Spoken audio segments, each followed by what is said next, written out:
अस्सलाम वालेकुम नाज़रीन, मैं हूं इरफान हाशमी और आपको प्रोग्राम में खुश आमदीद कहता हूं। कल पाकिस्तान तहरीक इंसाफ के जिस तादाद में लोग निकले और उन्होंने अपने मैंडेट पर जिस तरह डाका डाला गया, इसके खिलाफ आवाज़ बुलंद की। एक पैगाम बहुत ही वाज़ेह है कि पाकिस्तान तहरीक इंसाफ मरकज़ में और पंजाब के अंदर दोनों हुकूमतों को आराम से नहीं बैठने देगी। व्यूअर्स, शेर अफजल मरवत आमतौर पे उनके बारे में ये ख्याल किया जाता है कि वो रेजिस्टेंस जो है वफाक में दिखाएंगे, और उन्होंने जो रैली निकाली और जो इससे खिताब किया, यकीनन आवाज़ बुलंद की है उन तमाम किरदारों के खिलाफ जो जिम्मेदार हैं पाकिस्तान तहरीक इंसाफ के वोट बैंक को तोड़ने में। और फिर उन्होंने क्या मुतालबा किया, वो ये कहते हैं कि आप नहीं, रियासत हम हैं। ये 25 करोड़ अवाम रियासत है। काजी फैज ईसा साहब के हवाले से भी उन्होंने ये सवाल उठाया कि काजी साहब, आप हमारे किसी भी मुकदमे में मत बैठे, और उन्होंने चीफ जस्टिस से इस्तीफे का भी मुतालबा कर दिया है। व्यूअर्स, आपको बता दें, वो ये भी कहते हैं कि पाकिस्तान की गयूर और बाशऊर कौम जो अपना हक लेना जानती है, जिन्होंने हमें 2/3 अक्सरियत से जितवाया है, खान साहब की कॉल पर इस कौम ने हमेशा पुरअमन एहतजाज रिकॉर्ड करवा कर ये साबित किया कि पाकिस्तानी कौम हर मुश्किल वक्त में इमरान खान के साथ खड़ी है। हम भी इस कौम को मायूस नहीं करेंगे। व्यूअर्स, जो वाइब्स आ रही हैं पाकिस्तान तहरीक इंसाफ के कैंप के अंदर से कि वो हुकूमत चाहे वफाक की हो, चाहे पंजाब की हो, सिंध की हो, बलूचिस्तान की हो, केपी में तो खैर इनकी अपनी हुकूमत है, वो इन हुकूमतों को आराम से नहीं बैठने देंगे। हमाद अजहर साहब की एक ट्वीट भी सामने आई इसी दौरान। वो ये क्या कहते हैं कि कारकुन और कायदीन ने फस्तायत के बुत को तोड़कर हर शहर में एहतजाज किया। बहुत सारे लोगों को गिरफ्तार किया गया। 80 से ज़ायद गिरफ्तारियाँ सिर्फ लाहौर में हुई हैं। और हमाद अजहर के जो वालिद हैं मियां अजहर साहब, जब वो असम्बली में पहुंचे तो उन्होंने कहा कि मैं तो बस ऐसे ही यहाँ पर आ गया, ये अमानत थी सीट मेरे बेटे की, लेकिन अफसोस है कि वो इस असम्बली का हिस्सा नहीं है, जिस तरह उन्हें इस इंतखाब से दूर रखा गया। व्यूअर्स, पाकिस्तान तहरीक इंसाफ ने यह भी साथ साथ ऐलान कर दिया है कि अगले हफ्ते दोबारा से एहतजाज होगा, और उस मैंडेट की बहाली के लिए बाकायदा तौर पर तहरीक जो है मुनज़्ज़म अंदाज में चलाई जाएगी। पाकिस्तान तहरीक इंसाफ के साथ जो लोग जुड़े हुए हैं और वो लोग जो इस वक्त हुकूमत के अंदर हैं, ये सवाल उनके सामने भी इस वक्त है कि किस किस्म का एहतजाज जो है पाकिस्तान तहरीक इंसाफ करेगी और इसका हतमी नतीजा क्या निकलेगा, खासतौर पे इमरान खान जब जेल में है। तो व्यूअर्स, एक चीज़ उन तमाम लोगों को, चाहे वो अपोजिशन में है और हुकूमत में है, आपको ये बात याद रखनी है कि इमरान खान जेल में होने के बावजूद पाकिस्तान की तारीख का एक ऐसा इलेक्शन जीते जिसमें रियासत जो है बाकायदा तौर पर इन्वॉल्व थी इस जमात को माइनस करने में। एक अब ग्रैंड धांधली का जवाब जो है वो ग्रैंड अलायंस के साथ पाकिस्तान तहरीक इंसाफ देने जा रही है। व्यूअर्स, आपको ये मैं बता दूं कि पाकिस्तान तहरीक इंसाफ का धांधली के खिलाफ एहतजाज के 1 पॉइंट एजेंडे पर मुल्क गिर एक ग्रैंड अलायंस जो है वो तश्कील देने की कोशिश की जा रही है। फजल रहमान साहब के पास असद कैसर का चल के जाना और दोनों का एक नुक्ते पर इत्तफाक करना, यकीनन ये इसका सबसे बड़ा सबूत था कि पाकिस्तान तहरीक इंसाफ उन तमाम रियासती कुव्वतों को, पॉलिटिकल फोर्सेस को वेलकम करेंगी जो धांधली के खिलाफ, इलेक्शन कमिश्नर के खिलाफ, उन तमाम ताकतों के खिलाफ जिन्होंने उन्हें इलेक्शन हराने में अपना कलीदी किरदार अदा किया, आवाज़ बुलंद करेंगी। फजल रहमान साहब के बाद अब जो अचकजई साहब हैं, उनको भी जो सदर का उम्मीदवार नामजद करके पाकिस्तान तहरीक इंसाफ ने इस ग्रैंड अलायंस की बुनियाद रख दी है। धांधली के खिलाफ कौन सी जमातें एहतजाज कर रही हैं? व्यूअर्स, आपको ये बता दूं कि पाकिस्तान तहरीक इंसाफ इसमें पेश है, क्योंकि इस वक्त उनकी केपी में हुकूमत है, उनका अपना वज़ीर आला आ गया है। पंजाब में उनके नंबर्स जो हैं बहुत बड़ी तादाद में आपको असम्बली में नजर आएंगे। फॉर्म 45 के नताइज आ जाएं तो यकीनन ये नंबर्स बढ़ेंगे, और मरकज़ में वो इस वक्त सबसे बड़ी अपोजिशन जमात है। और अगर अपोजिशन का लफ्ज़ हम इस्तेमाल ना भी करें और ये कहा जाए कि इस वक्त वो मरकज़ में सबसे बड़ी जमात है, तो व्यूअर्स ये भी गलत नहीं होगा। JUI, जमीयत उलमा इस्लाम, फजल रहमान ग्रुप, पख्तूनख्वा मिली अवामी पार्टी, जमात इस्लामी, ANP और ग्रैंड डेमोक्रेटिक जो अलायंस है GDA अब इस इत्तेहाद में शामिल होने जा रही है। व्यूअर्स, आपको इस सवाल का मैं जवाब भी दे दूं कि पाकिस्तान तहरीक इंसाफ ग्रैंड अलायंस बनाने में क्या कामयाब हो जाएगी, तो आपको ये याद रखना है कि इसके इम्कानात बहुत ज़्यादा हैं। धांधली पर ये सब जमातें एहतजाज कर रही हैं और शोर मचा रही हैं। 1 पॉइंट एजेंडा जो जिसके ऊपर अलायंस जो है वो हर सूरत में बन सकता है, और 1 पॉइंट एजेंडा ये है कि उन तमाम ताकतों का मुहासरा किया जाए जिन्होंने इस इलेक्शन को रिग किया, इलेक्शन से पहले और इलेक्शन के बाद। और आज की तारीख में जब मैं आपसे मुखातिब हूं, इस वक्त भी धांधली जो है वो हो रही है। अब ये सवाल कि ग्रैंड अलायंस नई हुकूमत के लिए कितना बड़ा खतरा साबित होगा, तो व्यूअर्स आपको याद रखना है कि एहतजाज के तनाजुर में यह अलायंस एक बड़ा खतरा बन सकता है। अब तक पाकिस्तान तहरीक इंसाफ अकेली जमात थी जो एहतजाज कर रही थी और पुलिस की मार खा रही थी। अब 6 से 7 जमातों की एक छतरी के नीचे आने वाले दिनों में पाकिस्तान तहरीक इंसाफ पुलिस और गिरफ्तारियों का निशाना नहीं बनेगी। दूसरा, नई हुकूमत पर जाली मैंडेट का दबाव बढ़ेगा। आपको यह भी याद रखना है कि तीसरा, किसी स्टेज पर यह ग्रैंड अलायंस इस्लामाबाद में आकर धरने का ऐलान भी कर सकता है। इन हालात में नई हुकूमत के लिए मामलात चलाना इतना आसान जो है वो नहीं होगा। व्यूअर्स, ये सवाल कि ग्रैंड अलायंस का इमरान खान को कितना फायदा होगा, तो आपको बीइंग द पाकिस्तानी ये बात याद रखनी है। जो इस मुल्क के अंदर जमहूरियत चाहते हैं वो तमाम लोग ये बात याद रखें। वो लोग जो रूल ऑफ लॉ को देखना चाहते हैं अपनी जिंदगियों के अंदर, उन्हें ये बात याद रखनी है कि खान साहब को ना अब इसके 3 फायदे होंगे। एक बात कि इमरान खान जेल से बैठकर अलायंस को हदायत दे रहे होंगे और एक तरह से इसको लीड कर रहे होंगे। आपने जेल में रखकर इमरान खान को इलेक्शन से माइनस करने की एक प्लानिंग की, लेकिन वो पाकिस्तान में मकबूल तरीन लीडर बनकर सामने आया। और अब मकबूल तरीन रेजिस्टेंस की अलामत इमरान खान जेल में बैठकर इस वक्त बन रहे हैं। ये पहला फायदा होगा, लीड करेंगे जेल से। दूसरा, ग्रैंड अलायंस में शामिल जमातें इमरान खान के जो एस्टेब्लिशमेंट मुखालिफ बयानी को सपोर्ट कर रही होंगी और एस्टेब्लिशमेंट पर दबाव जो है वो बढ़ रहा होगा। ग्रैंड अलायंस मूवमेंट के दौरान इमरान खान की जेल से रिहाई का दबाव भी बढ़ेगा। आपको याद रखना है कि जब बाहर एहतजाज हो रहा होगा, इमरान खान के दूसरे स्टेज के ऊपर मुकदमे जो है वो लड़े जा रहे होंगे, तो फिर क्या होगा, किसी भी मरहले में खान साहब जो है अगर बाहर आ गए तो ये उनकी एक बहुत बड़ी जीत होगी। इलेक्शन जीता, अलायंस, ग्रैंड अलायंस, रेजिस्टेंस, उन तमाम ताकतों के खिलाफ उसके नतीजे में एक दबाव डालने में ये तमाम जमातें कामयाब हुई और इमरान खान के बाहर आने के बाद ये एक बहुत बड़े इनकलाब की शक्ल जो है इख्तियार कर जाएगा।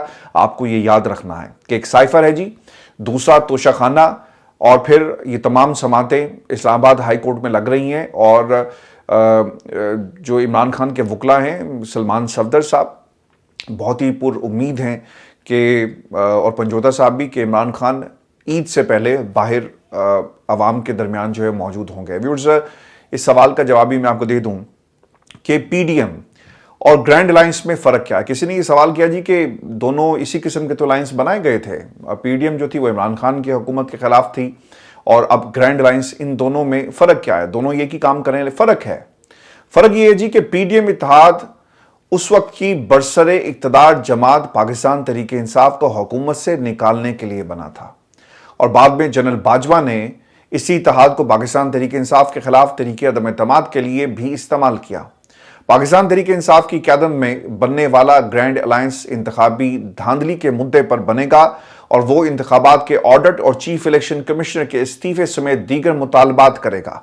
ये अलायंस अप्रैल के बाद IMF के नए प्रोग्राम के लिए होने वाले मुज़ाकरात के तनाजुर में भी अहम किरदार अदा करेगा अगर फजल रहमान साहब ने यू टर्न ना लिया, क्योंकि एहतजाज चल रहा होगा और IMF मुल्की सियासी सूरत हाल और इसमें नजर आने वाले एहतजाज और अदम इस्तेहकाम को बहुत गौर से देख रहा होगा। व्यूअर्स, आपको ये भी याद रखना है कि नए इत्तेहादियों के हवाले से शानदाना गुलजार साहिबा ने आज एक इंटरव्यू दिया और उन्होंने कहा कि ये सुबह के भूले हुए शाम को लौट आए तो उन्हें भूला नहीं हम कह सकते। हुकूमत से धांधली की तहकीकात का कोई मुतालबा नहीं है। हुकूमत तो खुद धांधली से असम्बली में आई, असम्बली में जिस तरह से बैठी है, शर्म से आंखें और सर झुकाकर, और वो किस मुंह से बैठी है, ये कौम जो है ये तमाम तमाशा देख रही है। व्यूअर्स, मैं आपको एक बात ये भी बता दूं, क्योंकि अब पाकिस्तान तहरीक इंसाफ पिछले 24 घंटों में जब से महमूद अचकजई को बाकायदा तौर पर पाकिस्तान तहरीक इंसाफ और बानी PTI इमरान खान साहब ने नामजद किया, उस वक्त से तनकीद की जा रही है और इमरान खान के बहुत सारे बयानात जो हैं इस वक्त टेलीविजन स्क्रीन्स के ऊपर चलाए जा रहे हैं कि इमरान खान इनके बारे में क्या कहते थे। फयाजुल अल्लाह चौहान का एक रॉक के एजेंट के होने के हवाले से भी बयान जो है इस वक्त मौजूद है, और उन्होंने क्या क्या कुछ नहीं कहा पाकिस्तान और इमरान खान के बारे में, और फिर इमरान खान ने उनके बारे में क्या ख्यालात अपने माजी में उनके बारे में थे, इनको काट काट कर वो जो नोट्स हैं और जो साउंड बाइट्स हैं ये टेलीविजन स्क्रीन्स के ऊपर इस वक्त चलाई जा रही हैं। लेकिन जो सवाल सबसे अहम है कि जब सियासतदान किसी दूसरे सियासतदान पर तनकीद करता है तो यकीनन इस तनकीद को एक ख़ास हद तक करना चाहिए, क्योंकि हालात किस तरह से बदल जाएं ये पाकिस्तान की सियासत है जहां पर मोरालिटीज़ की सियासत नहीं होती बल्कि पावर पॉलिटिक्स जो हो रही है। तो इसमें सियासतदानों को ज़रूर जो है वो ख्याल रखना चाहिए। और पाकिस्तान तहरीक इंसाफ जो बात मनवाने में कामयाब होगी कि अगर हमें इक़्तिदार की भूख होती ना भाई, तो हम पाकिस्तान पीपल्स पार्टी के साथ बैठे होते। ये एहतजाज के लिए सब कुछ किया जा रहा है। आज भी मैंने ये बात कही थी कि आप ख्वाजा आसिफ की आज मिसालें दे रहे हैं कि जी वो भाई से वफा उन्होंने की, उन्हें बहुत सारे ओहदे दिए जा रहे थे। तो ये भी कौम को ज़रूर बता दें कि अगर भाई से वफा की है तो कह देते कि जनाब नहीं, इस कुर्सी पर नवाज शरीफ साहब का बैठने का हक है और मैं नहीं बैठूंगा, लेकिन उन्होंने ऐसा नहीं किया। और नवाज शरीफ और शहबाज शरीफ का साथ चलने में और इमरान खान का जगज़ई को जो नामजद करना है, इसमें ज़मीन आसमान का फ़र्क है। वहाँ पर इक़्तिदार के लिए आपने भाई को बाहर करके ख़ुद कुर्सी पर बैठ गए।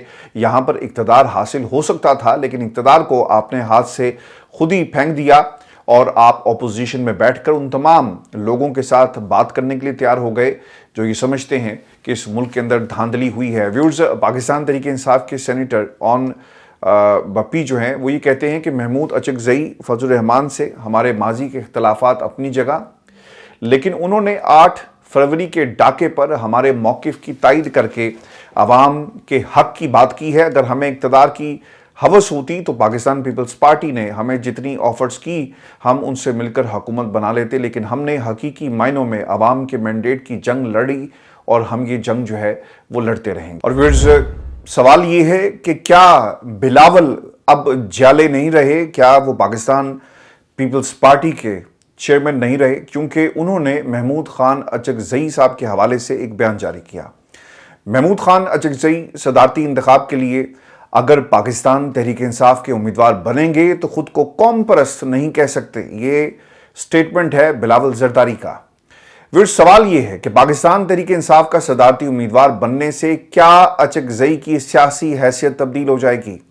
आपको ये याद रखना है। कल तक अचकज़ई पीडीएम का इत्तेहादी और जिस तरह से वो उनके साथ खड़े हुए तो ये ठीक था और उस वक्त वो कौम परस्त भी थे, मगर आज अगर वो पाकिस्तान तहरीक इंसाफ के सदारती उम्मीदवार बन गए तो अब वो कौम परस्त नहीं रहे। बिलावल की मंतक इंतहाई अजीब और मुज़ाहिका खेज़ इसलिए है, जब पाकिस्तान पीपल्स पार्टी ने पीटीआई की हुकूमत गिराई तो वो भी फिर जमहूरी नहीं रही, क्योंकि आपको याद होगा कि पाकिस्तान पीपल्स पार्टी वो वाहिद जमात है जो हमेशा ये कहती रही कि हर हुकूमत को अपनी सियासी टर्म जो है वो पूरी करने का मौका मिलना चाहिए। इसके साथ साथ आसिफ अली ज़रदारी ने भी जनरल बाजवा की इस ऑफ़र को रद्द कर दिया था कि अगर वो तहरीक-ए-तमाद वापस ले लें तो इमरान खान फ़ौरन इंतखाबात का ऐलान कर देंगे। तो कितना ये सच्चा है ये पूरे का पूरा सियासी मंजरनामा। उस वक्त ज़रदारी साहब गैर जमहूरी बन गए थे और उनकी जमात गैर जमहूरी हो गई थी। ये सवाल बिलावल ज़रदारी साहब के सामने है, लेकिन शायद वो इसका जवाब नहीं देंगे और वो समझते हैं कि ये मौका परस्त सियासत हमें करनी चाहिए। अपॉर्चुनिस्ट होकर अपने फ़ायदे की बात सोचे और जब मौका मिले गिरगट की तरह हमें रंग बदलना जो है वो ज़रूरी होगा अगर हमने पाकिस्तान की 2024 की सियासत में सरवाइव करना है, क्योंकि पॉलिटिकल मैंडेट आपके पास नहीं है और पॉलिटिकल कैपिटल मौजूद नहीं है जिसे आप रख कर आवाम के सामने उनसे पंजाब में और उन सूबों में वोट मांग सकें जहां पर आपकी हुकूमत नहीं है। सवाल ये है व्यूअर्स कि बिलावल को महमूद अचकज़ई के सदर बनने पर क्या मसला है? क्या बिलावल से ये बर्दाश्त शायद नहीं हो रहा कि इमरान खान ने अचकज़ई को सदारती उम्मीदवार नामजद किया और अचकज़ई ने उसको बाकायदा तौर पर कबूल किया है। वो अचकज़ई जो कल तक बिलावल की जमात के साथ पाकिस्तान डेमोक्रेटिक मूवमेंट में बैठा करते थे, वो आज बिलावल के वालिद के मुखालिफ उम्मीदवार के तौर पर सामने आ गए। असल मसला ये भी है कि हर वो उम्मीदवार जो ज़रदारी साहब की मुखालफत में सामने आएगा वो गैर जमहूरी है और बिलावल को खटक रहा है कि तीसरी तकलीफ ये भी हो रही है कि अचकज़ई इस्टेब्लिशमेंट को रगड़ा लगा रहे हैं और इमरान खान के मौक़िफ़ की असम्बली में खड़े होकर तायद कर रहे हैं। کیونکہ ویورز اس سے پہلے بلاول زرداری پاکستان کی اسٹیبلشمنٹ پر اپنے الیکشن کمپین میں تنقید کرتے رہے اور انہوں نے یہاں تک کہا کہ نواز شریف جاتی امراء کے لوگ جو ہیں وہ کسی کے کندھوں پر بیٹھ کر آنا چاہتے ہیں، ہم عوام کی طاقت سے اقتدار میں آئیں گے۔ اب مسئلہ یہ بھی ہے کہ آپ حکومت میں چلے گئے اور وہ بیانیہ پیچھے چلا گیا، کیونکہ حکومت وقت جو اس وقت اسٹیبلشمنٹ کی وجہ سے اس وقت اقتدار میں بیٹھی ہے وہ اسٹیبلشمنٹ کے خلاف بات نہیں کر سکتی، اور وہ بیانیہ اور وہ تنقید جو بلاول خود سے کرنا چاہتے تھے آج کوئی اور اس وقت پارلیمنٹ کے فلور کے اوپر بیٹھ کر کر رہا ہے۔ ویورز، نواز شریف کے ساتھ ہاتھ ملانے والی بے نظیر کو بلاول کیا نام دیں گے، یہ بھی ایک سوال ہے۔ اگر ہم یہ کہیں کہ اچکزئی قوم پرست نہیں رہے، آج اچکزئی کو قوم پرست نہ ہونے کا طعنہ دینے والے بلاول سے یہ سوال بھی ہونا چاہیے کہ جب 2006 میں بے نظیر بھٹو نے لندن میں بیٹھ کر نواز شریف کے ساتھ میثاق جمہوریت سائن کیا تھا تو پھر اس وقت ان کی سیاسی حیثیت کتنی تبدیل ہو گئی۔ اپنے بدترین سیاسی مخالف کے ساتھ بیٹھ کر میثاق جمہوریت کرنے والی اپنی والدہ کو بلاول پھر کیا نام دیں گے؟ کیا وہ یہ بھی کہیں گے کہ جناب بے نظیر کا اب پاکستان پیپلز پارٹی سے جو کوئی تعلق نہیں رہا؟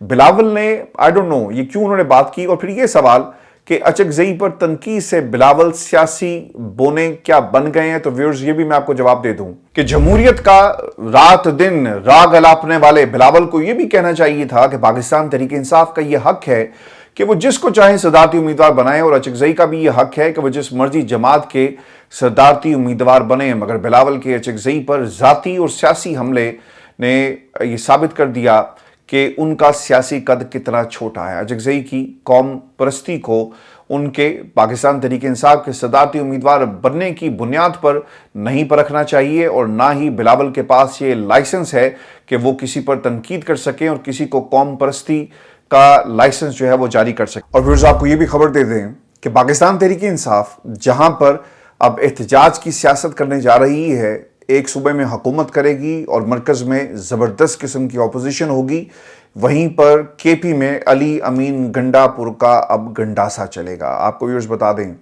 کہ نو منتخب وزیر اعلیٰ کے پی علی امین گنڈا پور نے نگران حکومت کے دور میں ہونے والے تمام تقرر اور تبادلوں کا باقاعدہ طور پر ریکارڈ جو ہے وہ طلب کر لیا ہے۔ گنڈا پور کریز چھوڑ کر نہ اب اس وقت بیٹنگ کرنے کے موڈ میں ہے۔ پہلے پولیس کو ایک ہفتے میں 9 مئی ایف آئی آرز ختم کرنے کی ڈیڈ لائن دی، اور اب نگران جو دور میں جتنی بھی تقرریاں اور تبادلے ہوئے اب اس کا بھی ریکارڈ جو انہوں نے منگوا لیا ہے، اور تاکہ ان لوگوں کو فکس کیا جا سکے جنہیں خاص مقاصد کے لیے مخصوص مقامات کے اوپر جو ہے وہ تعینات کیا گیا تھا۔ اور یاد رکھیے گا 9 مئی کا خاص طور پہ وہ تمام ٹائم اور اس سے پہلے اور اس کے بعد کا جب بیوروکریسی کو، ریاستی مشینری کو پی ٹی آئی کے خلاف ایک صوبے میں استعمال کیا گیا، اب ان لوگوں کی خیر جو ہے وہ ہمیں نظر نہیں آ رہی، اور جو علی امین گنڈا پور ہیں یقیناً ان کے خلاف جو ہے وہ کارروائی کرنے جا رہے ہیں۔ کے پی میں پولیس اور مقامی انتظامیہ نے پاکستان تحریک انصاف کو 9 مئی کے بعد سب سے زیادہ ٹارگٹ کیا۔ کیسز، گرفتاریاں، چھاپے اور تشدد، یہ سب کچھ پنجاب کی طرح پاکستان تحریک انصاف ورکرز اور قیادت نے کے پی میں بھی بھگتا ہے، جس میں علی امین گنڈا پور اور وہ تمام لوگ جو اس وقت کے پی میں اس اسمبلی میں بیٹھے ہیں کافی عرصے تک روپوش رہے۔ اور ویورز، یہ ہونا ہی تھا، جب کسی پر آپ ظلم کرتے ہیں تو یقیناً وقت بدلتا ہے، یہ وقت کا چکر ہے۔ آج اقتدار ان کے پاس نہیں رہا جنہوں نے پاکستان تحریک انصاف کے خلاف جو ہے کریک ڈاؤن کیا۔ آج ایک صوبے میں پاکستان تحریک انصاف کے پاس یہ جو ہے اختیار آ چکا ہے، یقیناً اب اس اختیار کو استعمال کیا جائے گا، اور گنڈا پور جو ہیں وہ اپنا گنڈاسا بیوروکریسی پر بھی چلائیں گے، اور ان تمام لوگوں کو یہ پیغام دے رہے ہیں جو کچھ انہوں نے کیا اب انہیں یقیناً اس کا حساب جو ہے وہ دینا پڑے گا۔ اگر کسی کے پاس کوئی ثبوت موجود ہے، اور جس طرح سے بیوروکریسی نے جو کچھ کیا اور جو ایف آئی آر جو ہیں پولیس کی طرف سے کاٹی گئی، اگر تو ثبوت موجود ہیں ٹھیک ہے، اور اگر نہیں تو یقیناً اس کا جواب جو ہے اب آپ کو دینا پڑے گا۔ یہ پیغام جو ہے وہ کے پی کی حکومت کی طرف سے، یعنی جو پچھلے 2 سٹیٹمنٹس ہم نے دیکھی اور جو اقدامات علی امین گنڈا پور کی طرف سے کیے گئے، یہ ایک واضح پیغام ہے ان تمام لوگوں کے لیے۔ اور ویورز، آپ کو یہ بھی خبر دیں کہ پاکستان کی قوم کے لیے شاید یہ خوشخبری ہوگی کہ وزیراعظم ہاؤس جو ہے وہ خالی ہو گیا ہے، اور اس سے پہلے یہاں پر کاکڑ صاحب جو ہیں وہ آباد تھے، اور ان کی ایک فیوریٹ چیز تھی اس وزیر اعظم ہاؤس میں جو ان سے اب چھن چکی ہے. انہوں نے اپنے 200 دن کا جو ٹینیور تھا اس حوالے سے انہوں نے کیا کہا تھا کہ ہم نے ایک ریکارڈ قائم کیا, یعنی ہم وہ پہلی نگران حکومت ہیں جسے یہ اعزاز حاصل ہے کہ انہوں نے سب سے لمبا جو عرصہ ہے being the caretaker set up جو ہے وہ پاکستان میں گزارا. اب آپ اس پر ضرور کمنٹ کیجئے گا کہ آپ کے پاس 60 دن کا ایک مینڈیٹ ہے اور پھر 90 روز کا. تو 90 روز سے جب آپ اوپر چلے گئے تو یہ کون سا ریکارڈ ہے جو نگران وزیر اعظم کاکڑ صاحب جو ہیں جس کا ذکر کر رہے ہیں. بالآخر کاکڑ صاحب کا دور جو ہے وہ ختم ہو گیا, اور خبر یہ بھی ہے کہ شاید انہیں چیئرمین سینٹ کے لیے وایا آصف علی زرداری صاحب جو ہے شاید ان کی کرسی جو ہے پکی کر دی جائے, یعنی پہلے سینیٹر انہیں منتخب کروایا جائے اور پھر اس کے بعد انہیں چیئرمین کی کرسی پر بٹھا دیا جائے. خدمت کی ایک باقاعدہ طور پر جو ہے وہ آپ کو قیمت ادا کرنا پڑتی ہے اور شاید انہیں یہ فیور دی جائے. اب کاکڑ صاحب کس اپنی فیورٹ چیز سے محروم ہو گئے. آپ کو بتا دیں ویورز کہ کاکڑ صاحب نے نا ایک انٹرویو دیا تھا اور وزیر اعظم ہاؤس پہ ان کی جو پسندیدہ جگہ تھی وہ ان کا بیڈ روم تھا. اب وزیر اعظم ہاؤس چھوڑنے کے بعد کاکڑ صاحب کا جو پسندیدہ بیڈ روم ہے وہ ان سے چھن چکا ہے, اور کاکڑ صاحب 200 دن کیسے یاد رکھے جائیں گے یہ بھی سوال پاکستان کی عوام کے سامنے ہے, اور اس پر آپ نے ضرور کمنٹ کرنا ہے. ویورز, اگر آپ پچھلے 200 دن کا ایک جائزہ لینا تو بدترین گورننس ہے. ایک سیاسی جماعت کی ٹارگٹ کلنگ اسے کہنا چاہیے, پولیٹیکل ٹارگٹ کلنگ کی گئی جس میں کاکڑ صاحب کی نگران حکومت باقاعدہ جو ہے وہ حصہ لیتی رہی. پاکستان کی واحد نگران حکومت جس نے اپنے مینڈیٹ سے باہر جا کر فیصلے کیے, انسانی حقوق کی خلاف ورزیاں عروج پر تھی. کاکڑ صاحب کو 200 دنوں کے ولن کے طور پر پاکستان کی سیاسی تاریخ میں ہمیشہ یاد رکھا جائے گا, اور آج جو کچھ بھی پاکستان تحریک انصاف اور اس جمہوریت کے مینڈیٹ کے ساتھ ہوا ہے اس میں اس نگران حکومت کا ایک کلیدی کردار ہے. بلکہ سب کچھ انہی کا کیا دھرا تھا, یعنی فیس ان کا تھا, ہاتھ ان کے تھے, لیکن اشارے کہیں اور سے ہو رہے تھے. اور آخر میں آپ کو یہ خبر دے دیں کہ پاکستان کو نارتھ کوریا بنانے کی تیاری جو ہے وہ کی جا رہی ہے, اور ایک خبر یہ آئی ہے جی کہ ایک سینٹ میں قرارداد جمع کروائی گئی ہے, اور یہ قرارداد جو ہے بحرمند تنگی کی جانب سے سینٹ میں جمع کروائی گئی, اور قرارداد میں یہ کہا گیا کہ یوٹیوب, ٹویٹر, فیس بک, انسٹاگرام اور ٹک ٹاکس میں تمام سوشل میڈیا بند کیے جائیں تاکہ نوجوان نسل جو ہے اس سے محفوظ رہ سکے. اب یہ جو پارٹی پالیسی کے برعکس سینٹ میں انہوں نے عام انتخابات کی تاخیر کی قرارداد کی حمایت بھی کی ہے, جس پر اس سے پہلے بھی جی بنیادی ان کی ممبرشپ جو ہے پاکستان پیپلز پارٹی نے اس کی ختم کی تھی, اور اس پر پیپلز پارٹی کا ایک ریئیکشن بھی آیا. پاکستان پیپلز پارٹی کے رہنما نیر بخاری نے اس کا جواب دیا کہ سینیٹر بحرمند تنگی کی سینٹ میں جمع کی گئی قرارداد سے پاکستان پیپلز پارٹی کا کوئی تعلق نہیں ہے. سینیٹر کو پاکستان پیپلز پارٹی سے انحراف جو انہوں نے پالیسی سے کیا اس پر اظہار وجوہ کا نوٹس دیا گیا تھا. پیپلز پارٹی چارسدہ کے صدر نے سینیٹر تنگی کی بنیادی رکنیت جو ہے منسوخ کر دی تھی, اور بختاور بھٹو کا بھی اس حوالے سے جو ہے وہ ایک ٹویٹ سامنے آیا. بختاور بھٹو جو ہے وہ کہتی ہیں اپنے ایک ٹویٹ کے اندر کہ سینیٹر بحرمند کو پارٹی سے نکال دیا گیا تھا, میڈیا نے بغیر تحقیق ان کی وابستگی پاکستان پیپلز پارٹی سے جو ہے منسلک کی ہے. سینیٹر بحرمند نے ٹویٹ کیا کہ 24 کروڑ عوام میں 24,000 لوگ بے شک میری قرارداد پر مجھے برا بھلا کہیں, لیکن 23 کروڑ 76 لاکھ وہ عوام جو معصوم ہیں, جو اپنے مستقبل کے لیے محنت اور لگن سے کام کرتے ہیں. اور پھر ویورز وہ یہ بھی کہتے ہیں کہ چھوٹے بڑے کی تمیز ختم ہو گئی, آئس, نشہ اور بے روی جو ہے وہ نوجوانوں کے اندر عام ہو رہی ہے. تو مجھے اس چیز سے مسئلہ ہے. دیکھیں جی, پہلی بات تو یہ ہے دلچسپ, یہ اس میں پورا اگر آپ اس جائزہ لینا اس ٹویٹ کا, تو جس سوشل میڈیا کو آپ بند کرنے کی بات کر رہے ہیں آپ نے اسی کا سہارا لیتے ہوئے اپنی وضاحت دی ہے, اپنی آواز بلند کی ہے. انتظار کرتے اس میڈیا کا جو پاکستان کی عوام کی آواز نہیں بنتا, انتظار کرتے کہ کوئی رپورٹر جو ہے آپ کے پاس آتا, آپ سے آپ کا موقف لیتا, اور پھر اس رپورٹر پر منحصر تھا کہ وہ کسی اخبار میں یہ خبر چھپتی نہ چھپتی, کوئی ٹیلی ویژن چینل اس کو چلاتا یا نہ چلاتا. آپ کے پاس جو آزادی اظہار کا جو طریقہ کار ہے وہ ٹویٹر ہے, جس پر آپ نے گئے اور آپ نے اپنی وضاحت دینا جو ہے پسند کی. تو آپ ڈیپینڈنٹ نہیں رہے کسی بھی میڈیا ہاؤس کے یا کسی صحافی کے، بلکہ آپ خود اپنی آواز بن گئے. تو پہلی بات یہ ہے کہ جس ٹویٹر کو آپ بند کرنے کی بات کر رہے ہیں، آپ وہاں سے اپنا جو اکاؤنٹ ہے اسے بند کریں پہلے، اور پھر اس قسم کی باتیں جو ہیں وہ کریے گا. ویئرز، یہ شو تھا آج کا ہمارا. اپنے کمنٹ سے ضرور بھیجیے گا. چینل کو سبسکرائب کرنا مت بھولیں. اجازت دیجیے. اللہ نے